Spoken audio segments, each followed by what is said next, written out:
Cris, como foi que começou essa coisa das mentorias, hein? Rapaz, a mentoria foi bacana isso, você perguntar. Faz muito tempo já?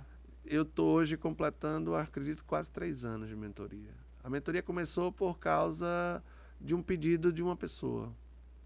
Essa pessoa e outras pessoas também já vinham perguntando se eu não faria isso. E uma delas me perguntou assim: professor, por que o senhor, em vez de fazer tantos cursos, o senhor não foca em fazer uma coisa individualizada?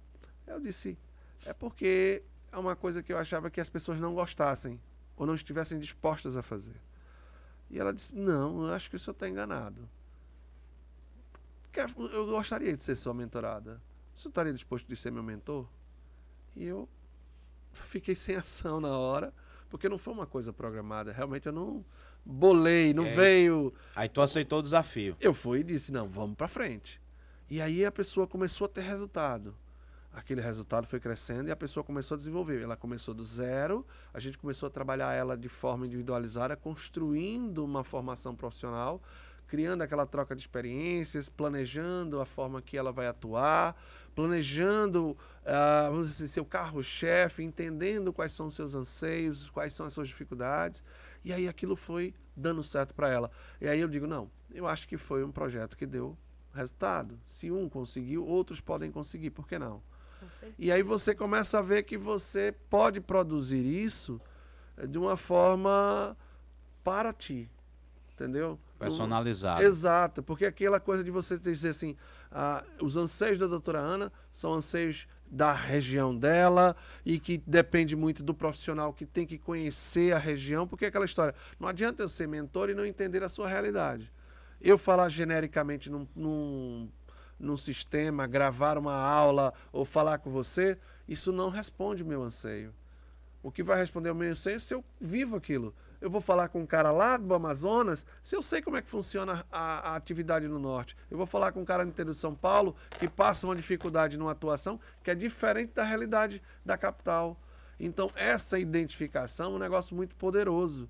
E a mentoria abre isso daí. Quando ela, e é isso que eu gosto do feedback dos meus amigos, né, que são amigos, acabam se tornando amigos, né, não mais do que alunos, mas sim amigos, amigos que se tornam até quase família, né, ou até família, na verdade, né, porque quando o cara chega e diz: olha, aconteceu tal coisa assim, eu tenho essa situação aqui e o senhor entende que a gente pode fazer o quê?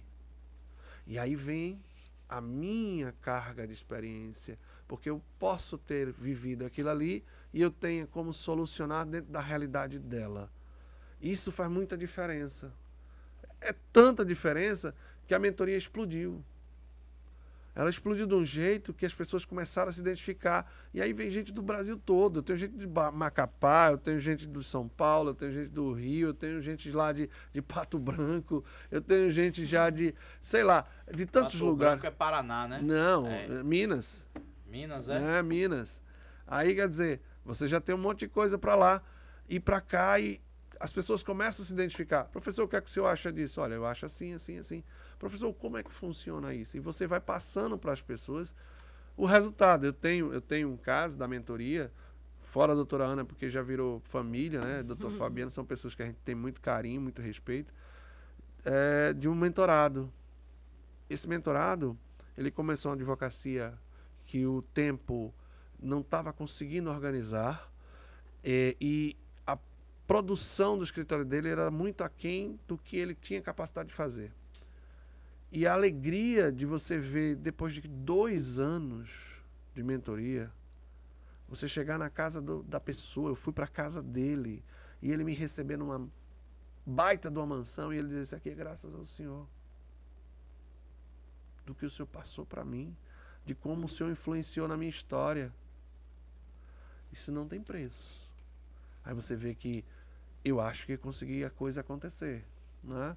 Eu acho que a pessoa conseguiu entender a mensagem, porque a mensagem não é simplesmente vender um curso, impor uma mensalidade, não é isso. É você acreditar que aquela pessoa possa somar comigo e eu gerar um resultado que é para minha vida. Não é só questão financeira. É você se sentir melhor como profissional, como pessoa. É você criar simbiose. Subir de nível, né? alcançar uma posição que talvez você nem conhecesse. Muitas vezes eu falo isso para a doutora Ana, porque a gente cria relação, né, e o respeito, a amizade, o carinho, né, a educação.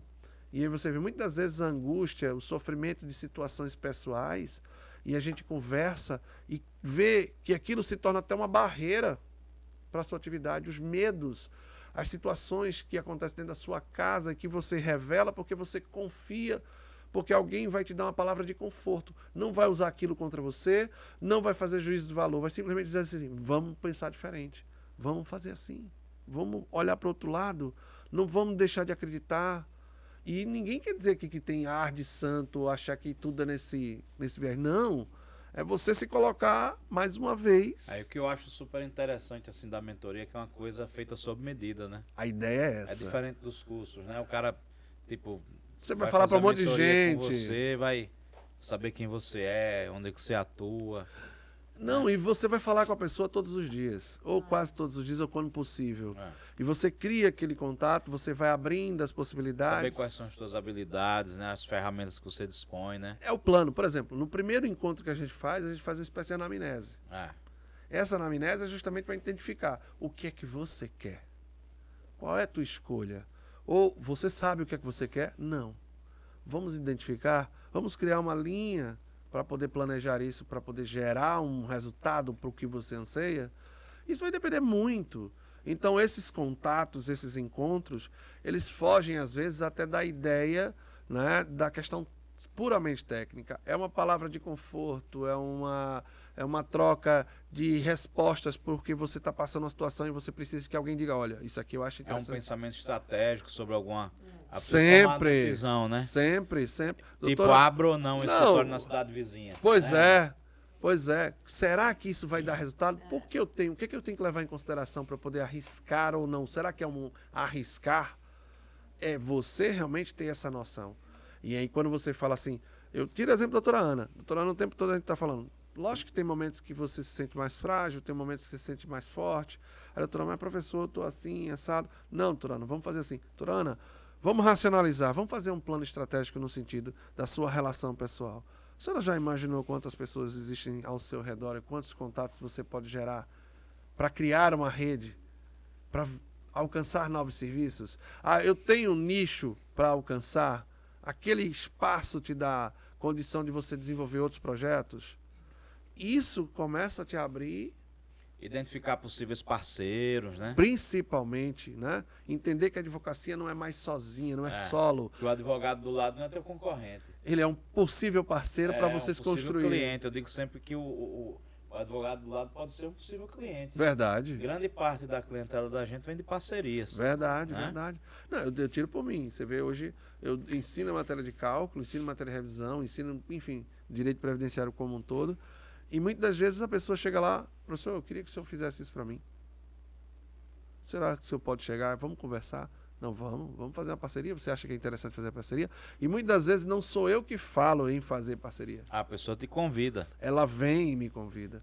E eu já fico inibido porque eu não gosto de deixar a minha atividade da docência se transformar num mecanismo de engodo, né? De isca. Ser um mecanismo de poder tirar aquela pessoa. A gente tem que ter muito cuidado com essa linha, que ela é muito tênue, né? Muito estreita, muito fina. Hoje eu estava conversando com uma aluna, ela dizendo assim, professor, eu peguei uma mentora, fulana de tal, aí a gente não pode falar o nome, mas enfim, fulana de tal, conhecida, não sei o quê, e na verdade, todo tempo eu sentia que era uma cantada para poder entregar meus processos. Aí no dia que eu fui fazer uma parceria, ela disse que teria que ser 80-20. Eu aceitei porque a situação era necessária. E aí, quando foi ver, ela disse que iria cobrar X ou Y, e eu me senti acuada, porque aquilo ali era aviltante, mas eu estava numa situação que eu tinha dito que tinha condições de fazer, e a pessoa precisava do serviço, e eu queria poder prestar esse serviço, e eu fui através daquela pessoa que eu supostamente tinha uma confiança. Mas naquele momento, não era mais a relação mentor e mentorado. Era a relação do profissional canibal, né?